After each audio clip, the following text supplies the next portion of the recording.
Do you specialize in earthquakes and risk? And tell me, what kind of risk and damage can 6.2 in the Richter scale do to San Francisco? Well, 6.2 can do an awful lot. Probably not so much to San Francisco, but to some of the underdeveloped countries, an earthquake of that size in an urban area might cause many thousands of deaths. But San Francisco, because of the fact that it's had a history of earthquakes ever since it was first built, they have designed their buildings in order to try and cope with this sort of thing. Can you put 6.2 into some kind of perspective for me? For example, Mexico, the earthquake that so devastated the Mexican capital. Well, each magnitude step is a factor of 10 in terms of the size of the shaking, the amount that the ground actually moves. And the one in Mexico was 10 times greater than, or more than this one. It was in the magnitude high 7 range. Okay. We can only now speculate on the extent of the damage in San Francisco. We do know, for example, we have just learned that the main water line between San Francisco and Oakland has been severed, which is going to make firefighting awfully difficult, obviously, and as well the airport, San Francisco Airport, has been closed. Can you imagine, or can you speculate on what that scene might be in San Francisco right now, given your knowledge of the architecture? Or are we crystal ball gazing too much? Well, we're doing a lot of crystal ball gazing. I guess we have to at this point. I've been in San Francisco quite a few times, and as I walk around, I keep looking up at the buildings to see whether they're things which will fall down. And they have started a significant program of removing those kinds of hazards from the older buildings, but who knows?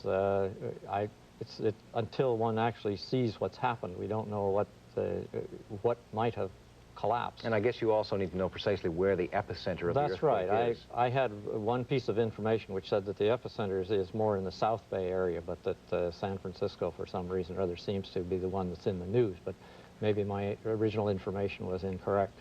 Now, we understand that, in fact, this was felt in Reno, Nevada as well, which is what, I believe, about 360. Excuse me, we've just learned that it is now 6.9 on the Richter scale. Could be, yeah. Statistically speaking, does it matter that much whether it's 6.5? Well, because each magnitude is a factor of 10. The logarithmic scale between 6.2 and 6.9 is beginning to look like almost one step higher in the magnitude. All right, well, let's take a look now at what San Francisco looked like, what it felt like at the moment that that earthquake hit. Watch. Reports put it at 6.9 at the Richter scale. You are watching KRON. Let's listen. Wonderful. When we get to the end of this video, we'll leave you for just a moment while we reposition back in the master control area. So when this videotape does end, and if you lose picture, stay with us. We'll be back very shortly. We'll just have to readjust. And hopefully get you more pictures as soon as we can. And we're also working on Helicopter 4. More information, too, that's being handed to us. KRON is on emergency power, as are a lot of the radio stations and businesses in the San Francisco Bay Area. I'm quite impressed with the apparent calmness of the folks on the street. They're conducting themselves quite well. Calmer than I'd be. And that I will. All right. To the end. So, in just a bit.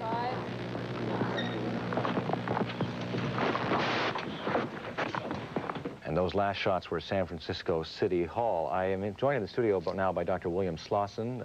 Your impressions having seen those pictures now?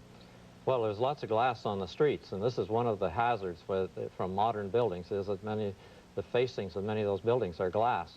And when the ground starts to shake, the building begins to twist and undulate, and the glass will shatter and fall down onto the street. That could be very hazardous for people walking below. In fact, is the glass not one of the primary sources of casualties in an earthquake? Well, we don't have a big earthquake in a city like San Francisco, or we haven't had since modern buildings have been built. All right, we are getting, as we speak, new information. We've just learned now that the epicenter of this earthquake was in Santa Cruz, California. Does that help you at all? Well, that's quite a ways away, Santa Cruz, yes. That's on the coast, actually, and I'm surprised that they have felt as much in San Francisco as they did. There is the map there. We just missed it, but you can see that Santa Cruz is some distance from San Francisco. This now is the airport, as you can see at San Francisco, and clearly it has felt the impact of this earthquake. We mentioned a moment ago that they have shut down San Francisco Airport, and I think looking at those pictures, it's absolutely understandable why that has happened. We have no report, again, at this point, we have no reports yet of casualties, deaths, or injuries. And again, I repeat, that isn't that delightful? Let us hope that no news is good news. But let's go now to the tape. There's a lot of other factors besides magnitude that are involved. How heavy the population is in the immediate area of the epicenter, building construction, geologic effects, there's all sorts of factors. But without a doubt, an earthquake this size can cause quite a large amount of destruction. And an example would be the earthquake in Armenia, which is about the same size as this quake. Thank you very much, Bruce Presgrave at the National. So, Dr. Slawson, is it fair to say that perhaps in this instance, it does not appear as though, at first blush, there is the kind of devastation in Armenia or in Mexico City that, in fact, the modern architecture and engineering may have spared San Francisco from a lot of the devastation we've seen associated with an earthquake of this magnitude? Well, I think that's probably true, and it has something to do with the underlying geology. In the same way that you have a bowl of Jell-O and you tap the side of the bowl, the Jell-O will shake around a lot, but the bowl itself won't feel very much. Most of the big buildings in San Francisco are actually fastened onto bedrock as their foundation. Dr. Slawson, we're very grateful for you to come in on such short notice, hauling you away from your dinner. Thanks very much. Yeah. After that interlude, coming from the newsroom of the Canadian Broadcasting Corporation, we now move to the end of the month for another look at some of the activities around this household. Oh, what's going on here?